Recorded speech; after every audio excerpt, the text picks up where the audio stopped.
Marie-Laure. Merci Trop bien. et bienvenue. Merci d'être avec nous. Aujourd'hui, on va parler comment organiser, structurer son activité et surtout comment passer au step supérieur, comment scaler de manière durable.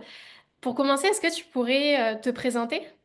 Oui, bien sûr. Donc, bonjour. Merci à toi de cette invitation. Je suis ravie d'être là et de parler de ce sujet qui crispe beaucoup de gens, malheureusement.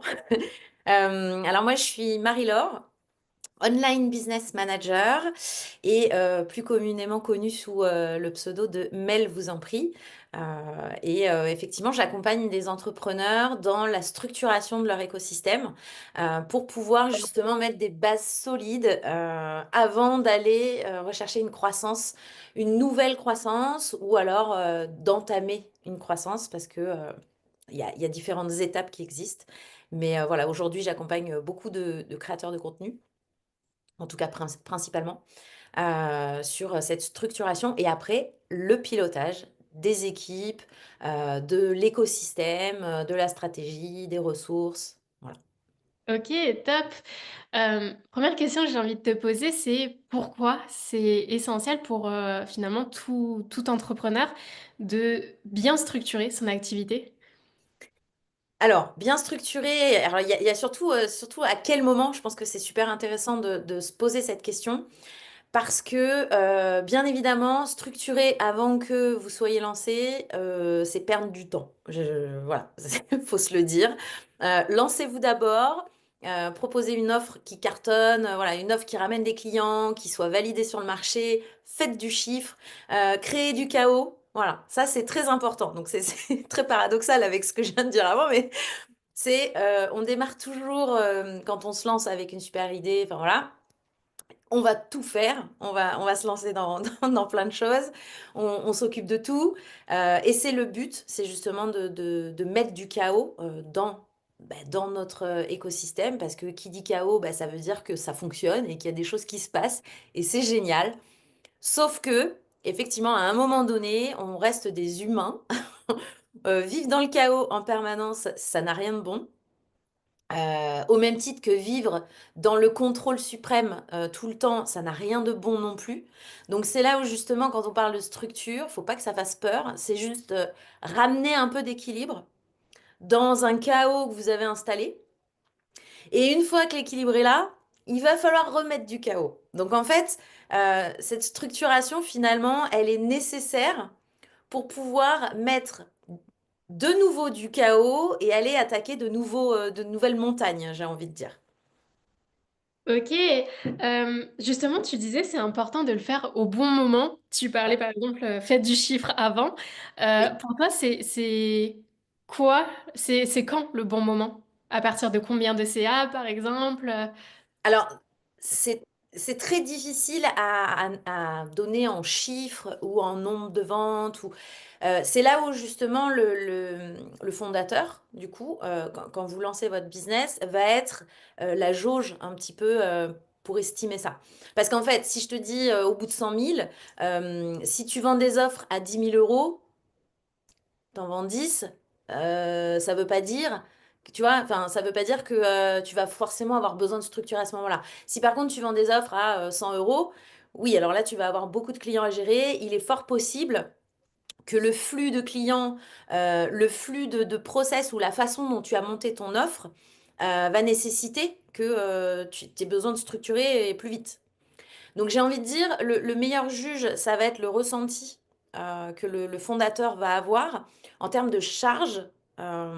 Bien évidemment, la structure, elle est nécessaire à partir du moment où on est bien d'accord que l'offre, elle tourne, l'offre, elle est validée, que les clients viennent, mais que du coup, on sent qu'on n'arrive pas à aller plus loin ou à dépasser un certain plafond, peut-être en mensuel, en chiffre d'affaires, en mensuel, on sent que de mois en mois, bah, on a beau faire beaucoup de choses, ça bouge, ça va pas au-delà d'un certain chiffre. Donc c'est vraiment en termes de ressenti, en termes de charge de travail, charge mentale, c'est des indicateurs vraiment clés, j'ai envie de dire, parce que bah, s'il y a une envie d'aller plus loin, mais qu'on sent qu'on ne peut pas, qu'on n'a pas la capacité, faut arrêter de se culpabiliser et de se dire, ouais, mais ça veut dire que je fais pas assez, je fais pas assez bien, je fais pas. Non, ça veut dire que là, il y a besoin de mettre de la structure et potentiellement d'aller recruter.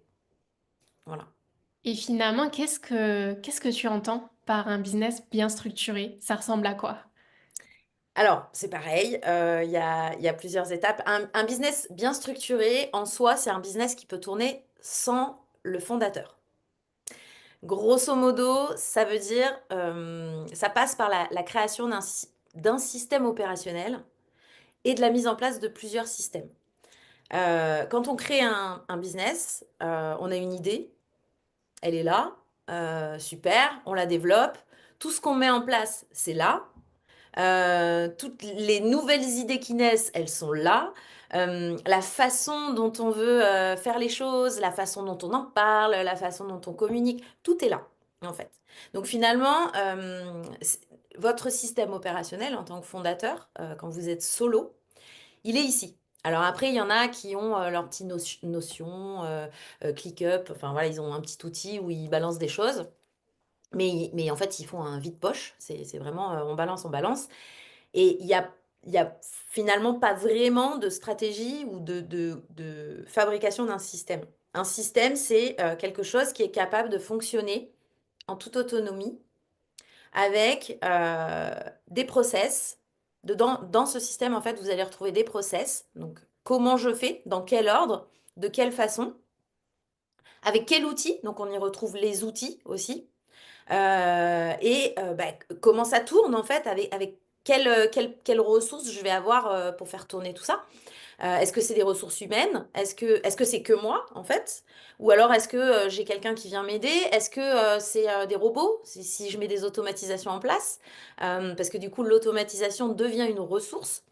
En fait tout ça, quand je crée un système, ça existe quelque part ailleurs que dans mon cerveau, qui par définition est de toute façon le système opérationnel primaire, celui qui a été créé au tout au démarrage en fait, hein, c'est la source ultime. Et donc la structuration en soi, ça va être, moi c'est ce que j'ai tendance souvent à dire, c'est je fais accoucher mes clients de leur système opérationnel qui est ici, hein, en fait, de leur matrice, on va dire. Et je les fais accoucher pour les mettre, mettre tout ça dans un outil tangible qui va pouvoir ensuite être utilisé par d'autres personnes. Et on peut considérer qu'il y a une structure qui est en place. Alors bien évidemment, tout est perfectible, hein, ça s'alimente au fur et à mesure, mais à partir du moment où vous avez des gens qui peuvent se pluguer ailleurs que sur votre cerveau. Parce que la plupart du temps, c'est ce qui se passe.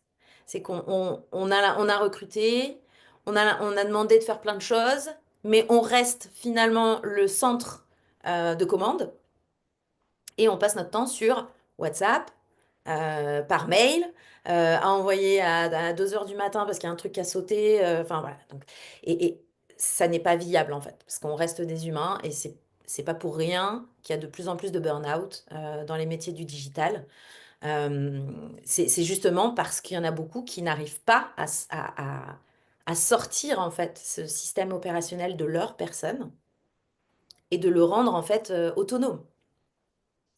Et je ne t'ai pas demandé au tout début, mais tu t'es lancé tout de suite en tant qu'OBM ou tu as été entrepreneur avant Alors moi je me suis lancée en assistante virtuelle, c'est-à-dire que je suis arrivée dans le digital il y a 3 ans maintenant.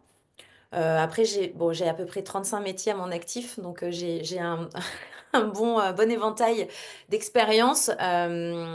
Beaucoup en salarié, mais j'ai déjà eu aussi une agence. Donc, j'ai déjà géré une agence. J'ai déjà été coach sportive aussi pendant très longtemps. Enfin, donc, j'ai beaucoup de casquettes. Mais je suis arrivée dans le digital il y a 3 ans en tant qu'assistante virtuelle pour beaucoup d'entrepreneurs, du coup. Donc, j'ai vu aussi beaucoup d'écosystèmes dans le digital. Et ça fait 2 ans vraiment que je suis, enfin vraiment que j'exerce en tant que online business manager. Ouais. Ok. Et est-ce que dans tes premières activités entrepreneuriales, tu as vécu ce manque de structure peut-être, ou tout de suite ça a été quelque chose de fluide pour toi? Non, alors, ce qu'il faut savoir, que je suis l'opposé de tout ce que je fais faire à mes clients. C'est-à-dire que j'arrive à gérer et à être excellente dans la gestion du chaos des autres parce que j'ai eu une vie extrêmement chaotique, que ce soit dans le perso comme dans le pro. Sauf que j'ai une énorme résilience et une capacité d'absorption, en tout cas de charge assez importante. Et je sais rebondir, voilà, je sais faire. Sauf que c'est pas forcément ce que je préfère faire. Mais par contre, je pense que c'est d'autant plus d'autant plus exacerbé avec les années. C'est-à-dire que plus je structure les business de mes clients, plus j'ai envie d'être en roue libre dans ma vie perso, vraiment. Donc je mets en place des choses qui me permettent d'être beaucoup moins dans le contrôle et dans la structure dans mon perso, en fait. Mais Et c'est pas, c'est pas inné. Je pense que de par les expériences de vie très difficiles et très chaotiques, j'ai dû structurer beaucoup dans ma vie, dans mon écosystème et tout, ce qui m'a permis je pense, de pouvoir le vendre derrière. Et je reviens, ça fait plusieurs fois que tu fais le parallèle entre le chaos et justement trouver cet équilibre. Comment on fait pour pas tomber dans ce risque de trop structurer et peut-être de passer à un stade où on devient un peu trop rigide? Je sais pas s'il y a un stade comme ça où ça peut être pénalisant pour son business. Alors oui, les- tout dans la nature, sur Terre, dans la vie, tout est fait d'opposés, en fait. C'est un peu comme le yin et le yang, hein. On est tous construits sur des concepts opposés. Le chaos et l'ordre, en fait, c'est la même chose. Il y a le jour, la nuit, enfin, on peut en trouver 50 des exemples, hein, c'est pas un souci. Euh, il n'y a jamais une seule vérité, en fait. Par contre, il y a un équilibre qui se crée. C'est comme la marche, en fait. Quand on est debout et qu'on ne bouge pas, en fait, on pense que on ne bouge pas, mais en fait, on passe notre temps à bouger parce que notre centre de gravité passe son temps à se rééquilibrer. Donc, on est malgré tout en mouvement alors qu'on pense qu'on ne l'est pas. Donc, c'est un petit parallèle pour montrer que si vous pensez être dans l'ordre à 100%, ce n'est pas vrai. C'est juste que vous reniez le chaos que vous avez en vous et pareil de l'autre côté. Par contre, là où c'est intéressant, c'est que quand vous commencez à avoir besoin de recruter quelqu'un, l'idée c'est de ne surtout pas aller chercher votre copie conforme, mais d'aller chercher celui qui va venir compléter. C'est-à-dire, si vous avez cette tendance à être dans le chaos, ce qui est souvent propre à un chef d'entreprise visionnaire, c'est-à-dire quelqu'un qui a vraiment un mindset de chef d'entreprise, qui va se challenger et qui a une grande vision. Souvent, c'est des gens qui sont très doués pour mettre du chaos dans les choses. Mais il en faut, il en faut. Dans ces cas-là, il est primordial pour la croissance, justement, d'aller recruter des personnes qui vont venir vous compléter dans la structuration de votre écosystème et qui vont avoir tendance à justement ramener de l'ordre. Inversement, si vous êtes plutôt quelqu'un contrôle fric ou aller chercher un partenaire qui va vous challenger, qui va vous mettre un peu de chaos, qui va vous emmener dans des contrées un petit peu, ben, on va dire, peu rassurantes, inconfortables. Voilà, c'est le secret. Et moi-même, ce que je dis, je l'ai fait. Donc, j'ai très tôt, au bout de 6 mois en tant qu'OBM, j'ai très vite eu beaucoup de clients. Donc, j'ai dû recruter ma propre OBM.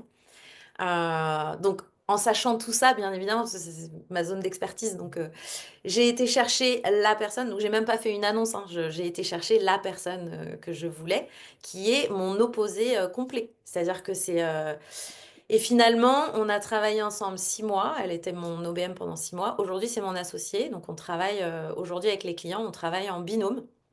Et donc les clients ont un binôme très complémentaire et ça fonctionne extrêmement bien.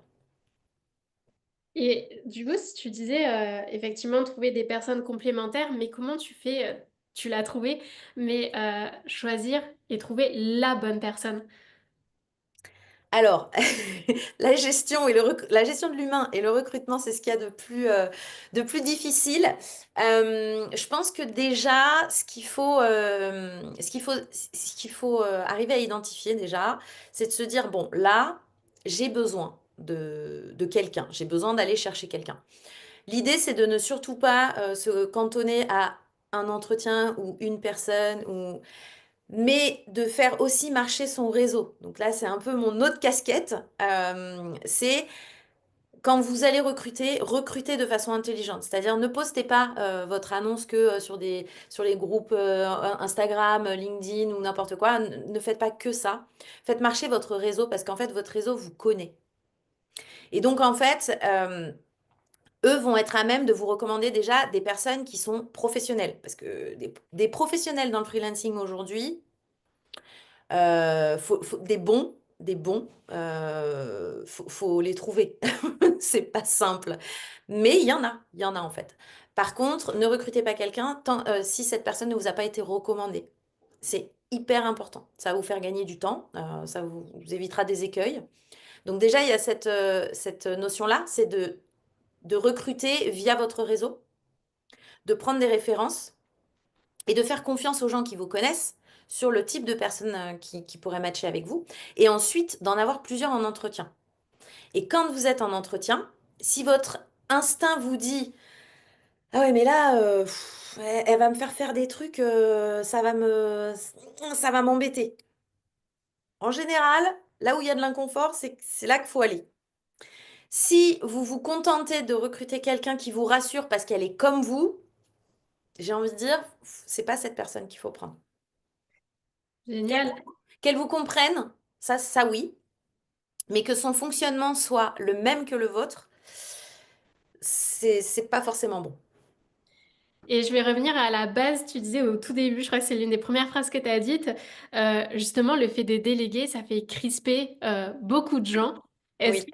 que tu peux parler selon toi, des principales réticences auxquelles on peut être confronté quand justement on va passer ce cap? Alors, il y en a plusieurs qui vont déterminer aussi la suite, c'est-à-dire la capacité pour l'entrepreneur à aller chercher de la croissance. Il y a déjà, est-ce que vous êtes prêt à confier une partie de votre business à quelqu'un? Parce que ça, c'est aussi, faut se la poser la question, parce que vous allez faire rentrer quelqu'un dans votre écosystème, dans votre intimité business, en fait. Donc ça, c'est une vraie question à se poser. Ensuite, deuxième chose, il y a la peur, en fait, manque de confiance, difficulté à faire confiance. Donc effectivement, là, il y a un travail à faire. Et puis bon, en général, le prestataire est là aussi pour rassurer le client. Ce qui peut faire peur, ou en tout cas les écueils que j'ai pu voir aussi, c'est vouloir déléguer finalement sa charge mentale. C'est-à-dire, j'en ai trop là, j'enlève et tiens, tu prends et c'est bon, allez, tu fais. Sauf qu'en fait, déplacer ce que j'appelle le vide-poche, comme ce qu'on a à la maison, là, le vide-poche, on rentre, on vide. Le truc, personne ne remet le nez dedans pendant des mois. Il n'y a que quand on déménage où on se dit, ah tiens, il y avait ça dedans, c'était... Voilà, donc c'est de se dire, ok, qu'est-ce que je veux déléguer? C'est-à-dire, lister, être capable de lister et de se dire, bon, bah, il y a ça, ça, ça, ça, ça. Moi, ça me coûte, c'est difficile pour moi ou ça n'apporte pas de valeur. Il faut que je le délègue. Donc, être conscient de ce qu'on a besoin de déléguer et est-ce que vraiment, ça a un impact? Parce que, enfin, si vous déléguez des tâches juste comme ça pour vous débarrasser, bon, faut se poser la question de l'intérêt, en fait. Et j'ai envie de dire, après, il y a les problématiques, c'est quand on délègue sans avoir structuré pour la délégation. Parce qu'en fait, si je demande à quelqu'un, parce que souvent il y en a plein qui ont de mauvaises expériences de délégation, parce qu'en fait, ils ont vidé leurs tâches un peu, ils ont envoyé leurs tâches, sauf que quand les tâches sont faites, elles sont pas faites comme la personne voulait. Ah bah oui, mais ça va pas, c'est pas, elle a pas compris, il y a deux personnes en cause. Bien évidemment, en fait, quand on a affaire à des humains, nous, on a notre système opérationnel, Mais en fait, il faut comprendre que on a un autre humain en face qui lui aussi a son système opérationnel qui fonctionne avec ses croyances, son expérience, son éducation, la façon de faire les choses, sa façon de s'impliquer aussi dans les choses et la façon de comprendre. Et beaucoup pensent que parce que je lui ai demandé quelque chose, ramène-moi un café, par exemple, si la personne ne prend pas de sucre avec son café, peut-être que la personne va ramener un café et oublier de ramener du sucre, en fait. Et ce qui pourrait paraître du bon sens pour un chef d'entreprise n'est peut-être pas forcément le même bon sens de l'autre côté. Donc c'est là où on comprend la nécessité vraiment de sortir ce qu'on a ici, de le mettre quelque part, pour que quand on délègue quelque chose, ben, l'autre, elle le reçoive la tâche et la mission comme j'ai envie que ce soit fait, vraiment. Donc ça évite les déceptions, en fait. Et justement, comment tu t'en as un petit peu parlé, mais comment tu fais, enfin comment on peut faire pour trouver cet équilibre entre ce vouloir qu'on a de vraiment garder le contrôle sur son entreprise, surtout bah, quand on a été seul à mener la barque pendant longtemps, Oui. et finalement lâcher prise. Alors, je pense que c'est une question de partenaire, en fait, parce que, et c'est totalement légitime, hein, ça se comprend, sauf qu'à partir du moment où on comprend pourquoi on le fait, on en revient toujours à ce fameux pourquoi, c'est-à-dire pourquoi on doit lâcher prise, euh, quel sens on y met dessus, en fait, et quels sont les objectifs. Et en fonction du partenaire avec qui le chef d'entreprise travaille, ben en fait, ça va amener justement cette confiance et parfois des débats, en fait, hein, tout simplement. Parce que moi, par exemple, dans mon rôle d'online business manager, je conseille. J'amène à réfléchir sur de la stratégie, j'amène aussi à se poser les bonnes questions et à rappeler parfois en disant non, non, non, non, ça c'est pas la priorité. Parce qu'en fait, l'objectif c'est ça, on a décidé d'aller dans ce sens-là et il faut aller là. Donc ça, tu le fais plus. Ça, c'est un tel qui va le faire, mais par contre, toi, tu vas faire ça. Aller se développer, développer sa visibilité, se concentrer sur la vision, se concentrer sur du networking, aller rencontrer des nouveaux partenaires, faire grandir l'entreprise. Ça, c'est le rôle du chef d'entreprise. Tout ce qui est de l'ordre opérationnel, tout ce qui est de l'ordre je mets les mains à la pâte, ça ne doit plus être le rôle du chef d'entreprise. Et il faut absolument, c'est une nécessité. Et ça c'est un travail. Donc l'OBM, elle a aussi parfois un rôle de coach, en fait, parce que, ben oui, c'est pas inné hein, de lâcher prise et de... Mais même moi, dans mon business, hein, il y a des moments où je travaille sur moi parce que lâcher prise sur certains trucs, c'est pas facile. Mais c'est là où il faut savoir s'entourer du bon bras droit, j'ai envie de dire, pour que ben, on avance, mais on avance ensemble. Et tu parlais, juste avant qu'on commence l'interview, justement, de l'importance, quand on parle de délégation, de sortir de cette posture peut-être de solopreneur, de freelance, pour vraiment mettre la cape du chef d'entreprise. Est-ce que tu peux Oui. en parler à nouveau? Oui, en fait, il y a deux choses à bien comprendre et ce passage-là, cette transition, elle est très importante, d'autant plus quand on construit une équipe, c'est-à-dire quand on s'entoure et quand on commence à accueillir plusieurs personnes dans son écosystème. En fait, quand on monte un business, on le monte parce qu'on a une super idée et on est solo, c'est-à-dire qu'on lance vraiment son business tout seul.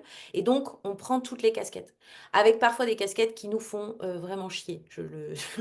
Voilà. Souvent, la compta, l'admin, c'est vraiment pas les trucs qu'on aime, mais ça fait partie des multicasquettes qu'on a en tant que chef d'entreprise. On a la casquette du marketeur, du communicant. euh, on va avoir la casquette du manager si on doit manager des gens ponctuellement. On va avoir bon, tout ce qui est technique, hein, production vidéo, voilà, tous ces trucs-là. Bref, on porte tout.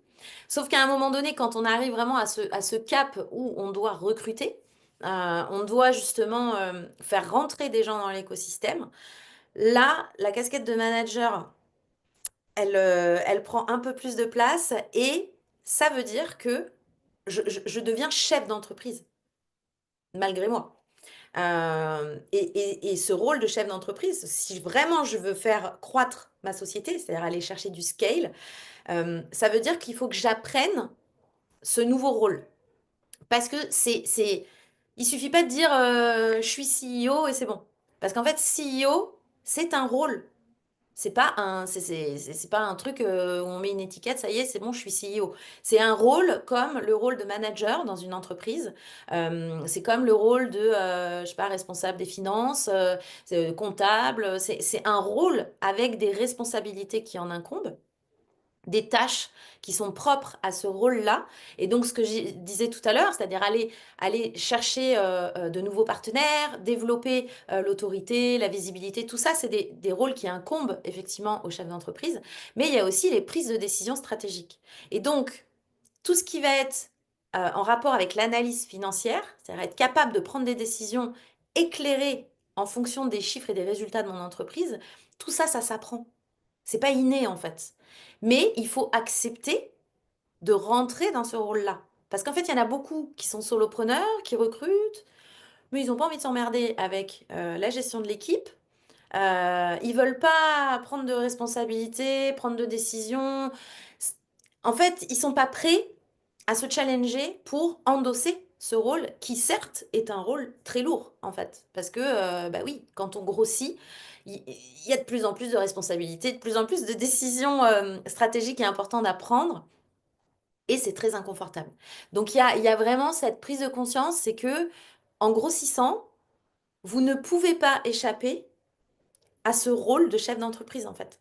Et ça s'apprend. Il faut se faire accompagner.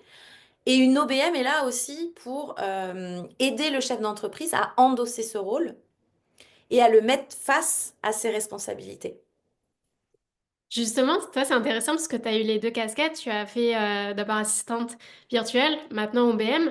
Oui. Euh, Comment on sait quand on a besoin de plus de l'un ou de l'autre? Surtout au début quand on va faire sa première délégation. Ouais, alors justement, moi je vois, je parle souvent des trois stades un peu de délégation.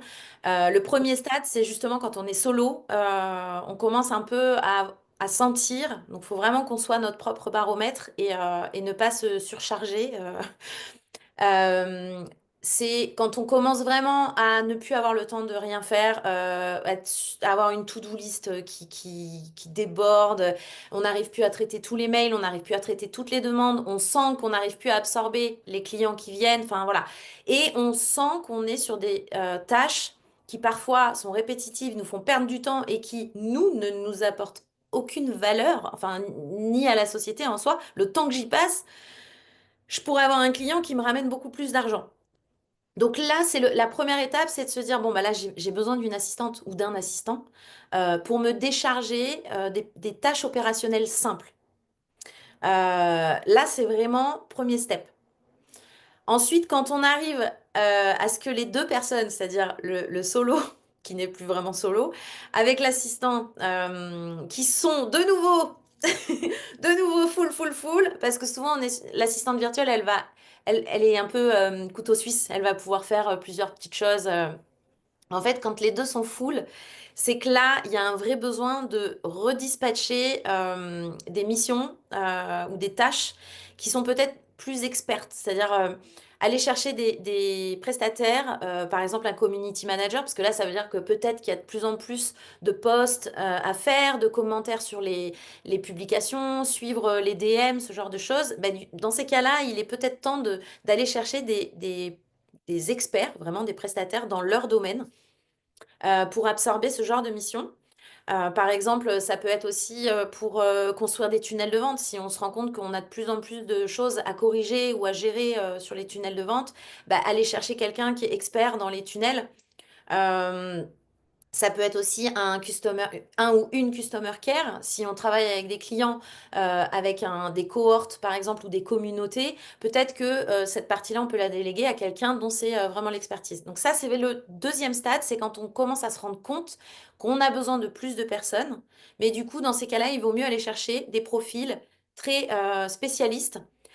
Là où beaucoup font l'erreur d'aller chercher une assistante multicasquette qui du coup va vite être surchargé, débordé et beaucoup moins focus. Parce qu'on a beau dire le multitâche, et pourtant je suis la reine du multitâche, hein, mais je me soigne. Le multitâche fait que vous ne pouvez pas être au top dans tout, tout le temps. Donc, il vaut mieux aller chercher des profils experts que vous avez sur moins de temps, mais qui seront vraiment focus sur ce dont vous avez besoin et qui vont le faire beaucoup plus vite, plutôt que d'avoir une seule personne qui va jongler dans tous les sens.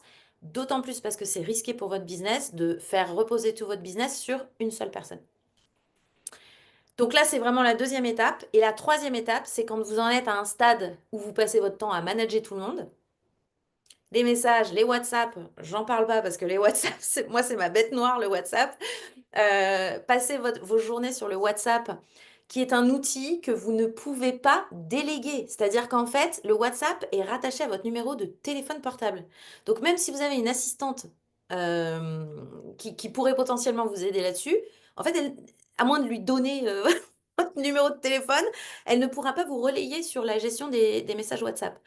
Alors que si vous avez une plateforme comme Discord ou Slack, sont des plateformes que vous pouvez totalement déléguer. Donc ça, c'est à mettre en place très très vite pour éviter d'être au centre de toutes les demandes, de toutes les réclamations et de toutes les prises de décision.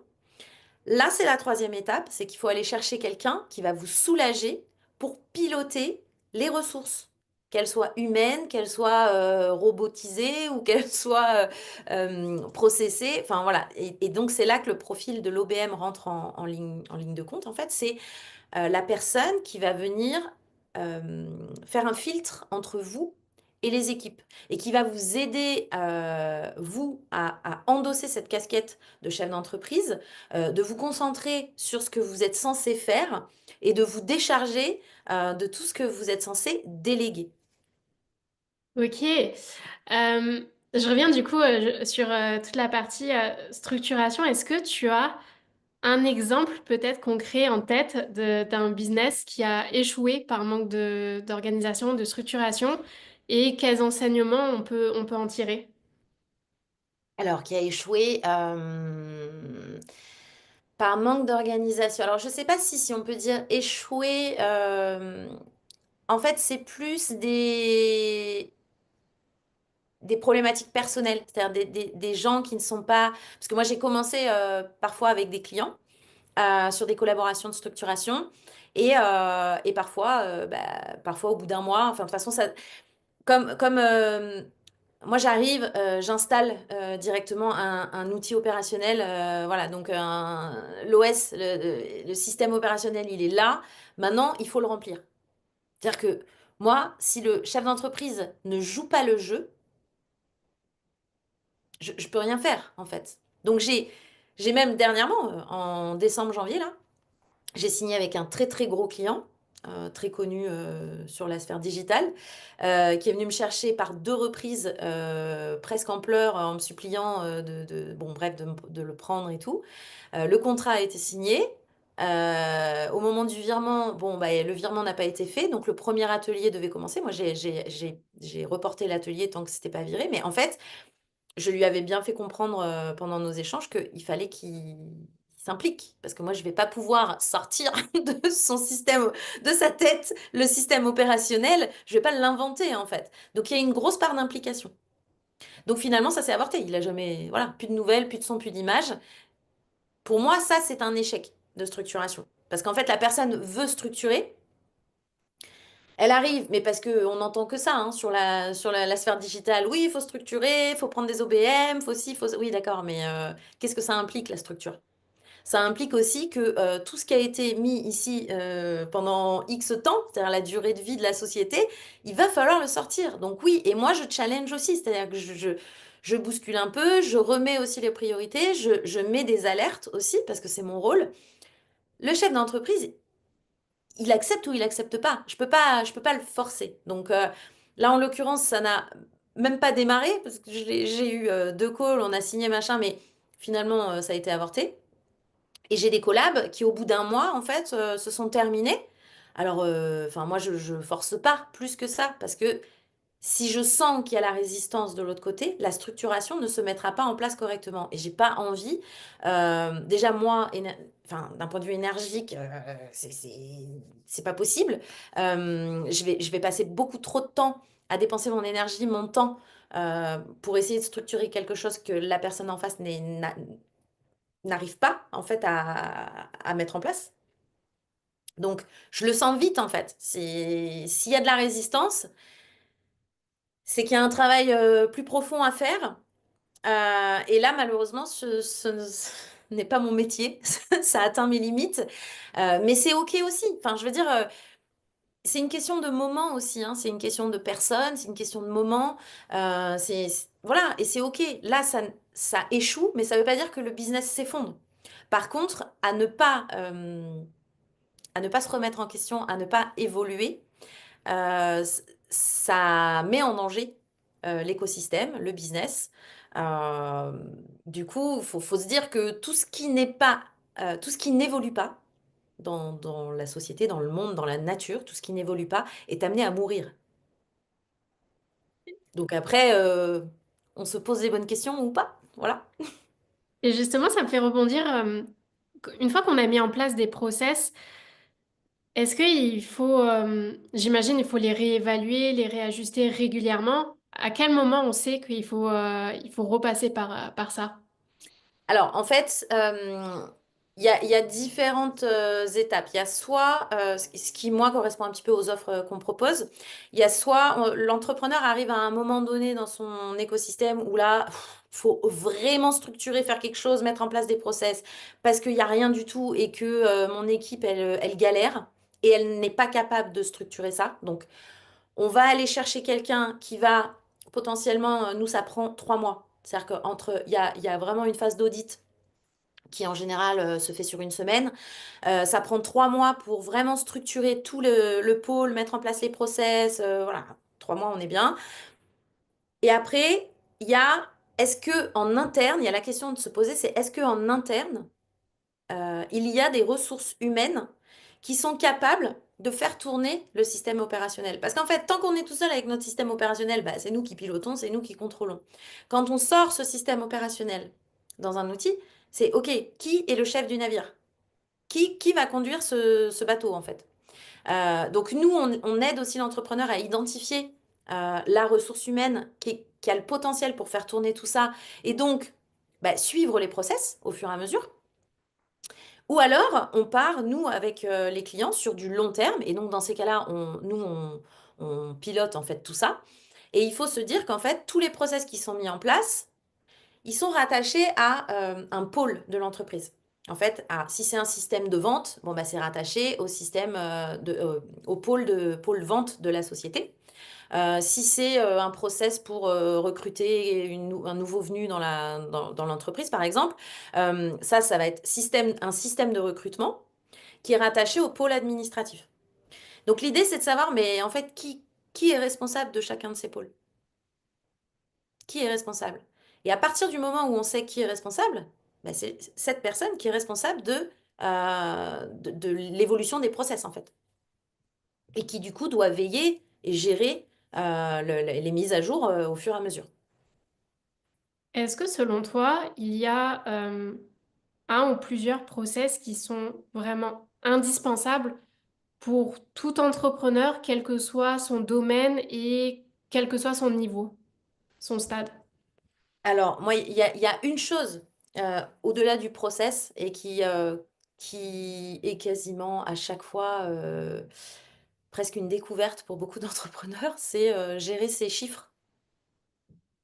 C'est-à-dire que la plupart du temps, la partie finance, quand j'arrive dans des écosystèmes, les entrepreneurs ne connaissent pas leurs chiffres, ne savent pas ce qu'ils rentrent, ne savent pas ce qui sort chaque mois, ne connaissent pas leurs KPI, c'est-à-dire vraiment les données clés de leur écosystème.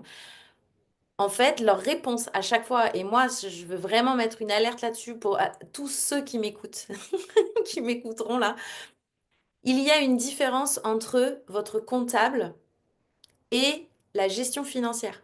Votre comptable, il est là pour gérer la comptabilité. Ça n'est pas du tout la même chose que la gestion financière. La gestion financière, c'est très propre à chaque boîte, à chaque personne, à chaque objectif business que vous avez. Et donc, vous ne pouvez pas tout faire reposer sur votre comptable parce qu'en fait, il ne va prendre des décisions qu'en rapport avec la comptabilité et les règles de comptabilité. Ça ne doit absolument pas être un conseiller financier. Et il y en a beaucoup qui font cette erreur, justement. Ça, les décisions financières et les décisions stratégiques que vous prenez en fonction de vos chiffres, de vos résultats, ça ne doit pas reposer sur votre comptable. Vous devez avoir quelque part un outil qui vous remonte ce que vous encaissez chaque mois, ce que vous dépensez chaque mois, quel est l'état de votre trésorerie. Et votre trésorerie ne représente pas ce que vous avez à disposition, parce qu'il y a aussi la TVA. Parce que moi, je vois des entrepreneurs qui, à chaque fois, sont surpris de voir le prélèvement de la TVA. Je me dis, mais ça s'anticipe en fait. Et ça, vraiment, je connais bon nombre d'entreprises qui ont coulé pour une faute de gestion financière en fait. Donc, je pense que vraiment, s'il y a un truc à mettre en place très vite, c'est les analyses de chiffres et un process sur ben, chaque mois. Je vais contrôler, renseigner mes données, mes chiffres clés pour pouvoir piloter, parce que ça s'appelle du pilotage d'entreprise en fait. Les chiffres permettent de prendre des décisions vraiment éclairées avant de couler. Et du coup, est-ce que tu as peut-être des outils que tu recommanderais pour pouvoir mieux s'organiser, justement, comme tu disais, suivre ses KPI, faire sa gestion financière, etc. Alors, bon, je suis une fan de Notion, donc j'ai tout sur Notion, tout remonte sur Notion, mais parce que j'ai mes tableaux voilà, qui sont déjà existants et j'ai des automatisations et je sais le faire, donc ça, c'est pas un souci.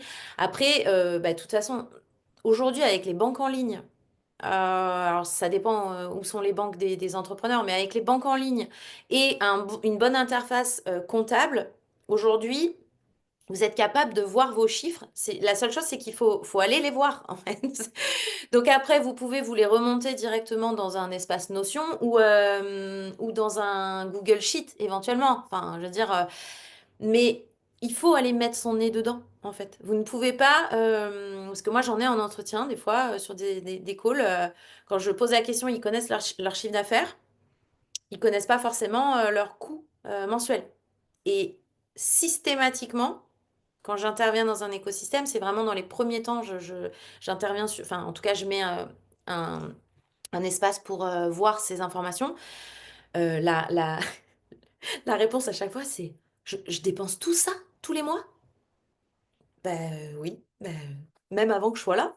Donc, c'est-à-dire que euh, il y en a beaucoup qui ne regardent pas ces chiffres et bon, ça peut faire gagner de l'argent hein, des fois parce qu'il y a des décisions. On est tous parfois sur le syndrome de l'objet brillant et on prend des abonnements, des trucs à droite à gauche et tout, et on se rend compte qu'en fin de compte, on utilise 50% de ce qu'on paye vraiment. Donc, avoir juste la vue sur ses finances, c'est primordial. Et aujourd'hui, avec tout ce qu'on a en ligne, les banques, même les comptables en ligne, enfin, je veux dire, les tableurs, les tableaux de bord, ils existent dans leurs outils. Donc, même si on ne sait pas les construire, on peut aller y jeter un coup d'œil. Top. Et hormis justement cette gestion financière, quelles pourraient être les premières actions que tu pourrais donner à poser pour tous ceux et celles qui nous regardent aujourd'hui pour aller vers plus d'efficacité, plus de sérénité dès maintenant? Alors, première chose, c'est la question à se poser, c'est est-ce que vous connaissez votre taux horaire? Donc, est-ce que vous connaissez la valeur de votre heure de temps travaillé en soi? Enfin, même moi aujourd'hui, j'en fais même ma valeur, la valeur de mon heure de vie dans ma vie. C'est-à-dire que quand je prends des décisions ou quand on me propose des choses, je ramène toujours ça à mon taux horaire. Je me dis, bah, est-ce que j'ai envie de passer 3 heures avec cette personne ou de partir là pendant 3 heures, sachant que mon temps vaut tant d'euros? Donc, est-ce que vous connaissez votre valeur à l'heure? Si vous la connaissez pas, il serait temps d'y réfléchir.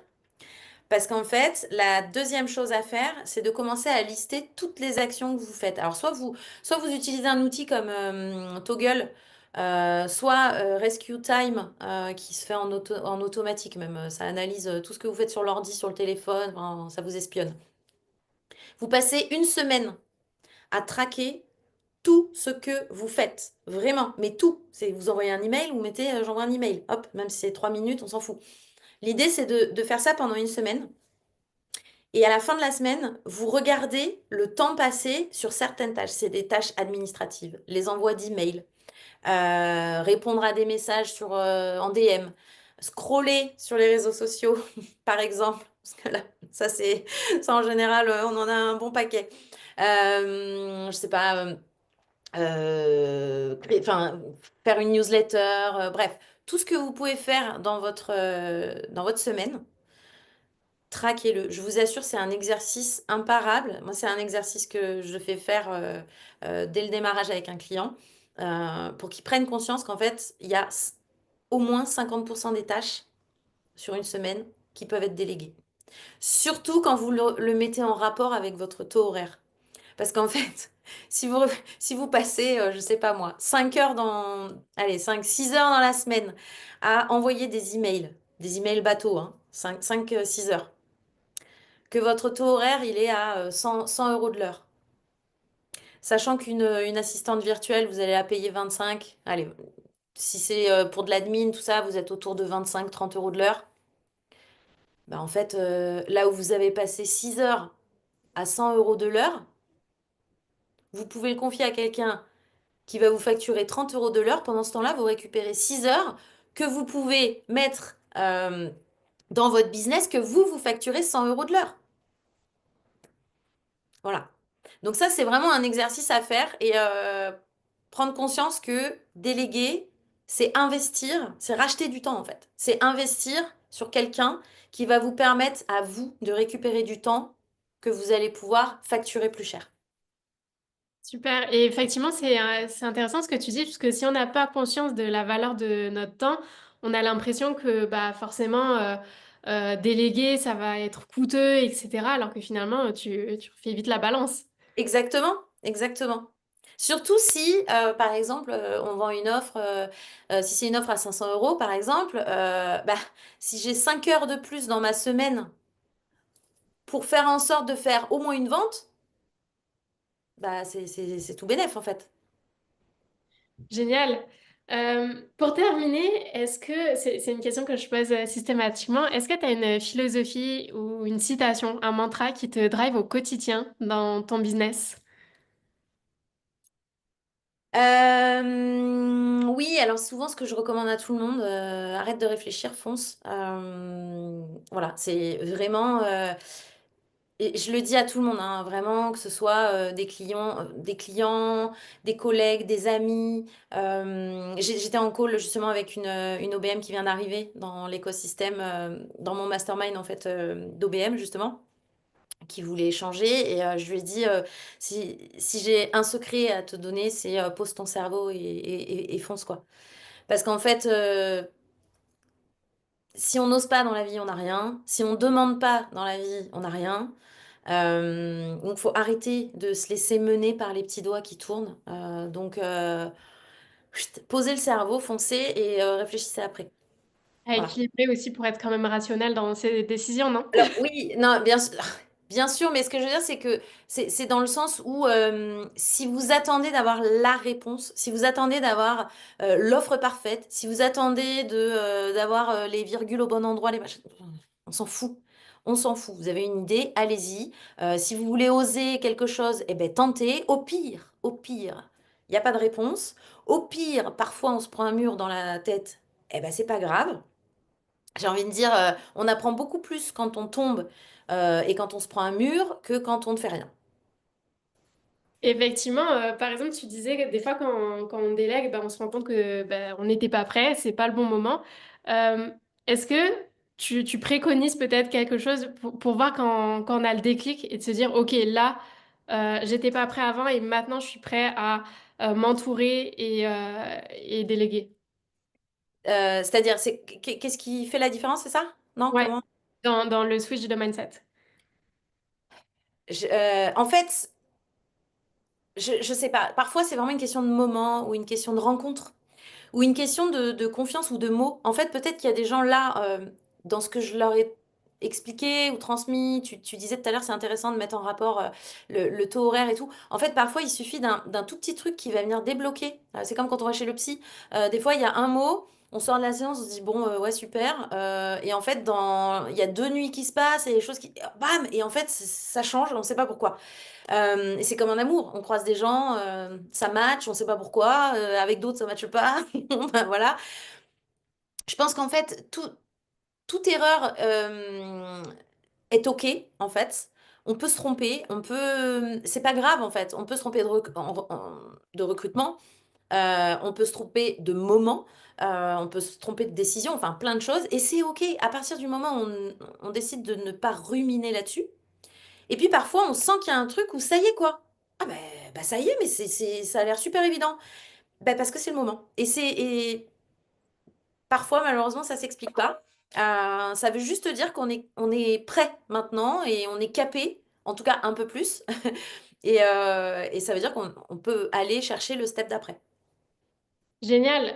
Merci beaucoup pour tout ton partage. C'était riche, beaucoup de choses, mais hyper Merci. intéressant. Pour terminer, est-ce que tu pourrais bah, justement te dire où est-ce qu'on peut te retrouver si on veut travailler avec toi peut-être? Oui. Alors, donc nous, on travaille en binôme avec ma partenaire Sonia, qui est, elle, beaucoup plus dans l'ombre, beaucoup plus cachée. Donc, on peut me retrouver, moi, sur Instagram ou sur LinkedIn, à Mel vous en prie. Donc, comme c'est marqué juste en bas de l'écran, Mel vous en prie. Et en fait, je suis très accessible. Contactez-moi, écrivez-moi. N'est-ce pas, Marine, hein, on s'est... Tout à fait. Il y a eu un petit décalage parce que t'étais dans l'autre boîte de réception. Mais, euh, mais écrivez-moi sur LinkedIn ou sur Instagram. Ce sera avec grand plaisir que je programmerai un créneau avec vous pour échanger sur vos problématiques. Voilà. Super. Et tu peux aussi peut-être parler de cette autre casquette que tu as dans le networking. Oui, alors oui, effectivement. Donc moi, je suis une OBM spécialisée dans l'acquisition, mais l'acquisition différente de celle qu'on a l'habitude de voir avec les prospections par DM froides et impersonnelles, là. Moi, j'ai une casquette vraiment d'acquisition orientée networking, donc 100% networking. Je suis moi-même, je pratique ça depuis le début, c'est-à-dire que tous mes clients sont arrivés grâce au networking, grâce à mes déplacements dans les événements, au bouche à oreille, à la mise en place d'une stratégie orientée partenaire, voilà. Et j'incite aussi du coup mes clients à travailler comme ça, mais j'ai sorti un accompagnement et des petits produits autour de cette offre-là qui s'appelle Résolution avec une apostrophe, voilà. Donc, comment mettre en place une stratégie de networking pour aller chercher ses clients premium avec beaucoup plus de sérénité, de rapport humain et de connexion. Voilà. Génial. Bah, écoute, merci beaucoup. Je vous invite vraiment tous et toutes à bah, découvrir un peu plus l'univers de Marie-Laure. Et puis, bah, encore une fois, merci. Merci beaucoup à toi pour cette invitation.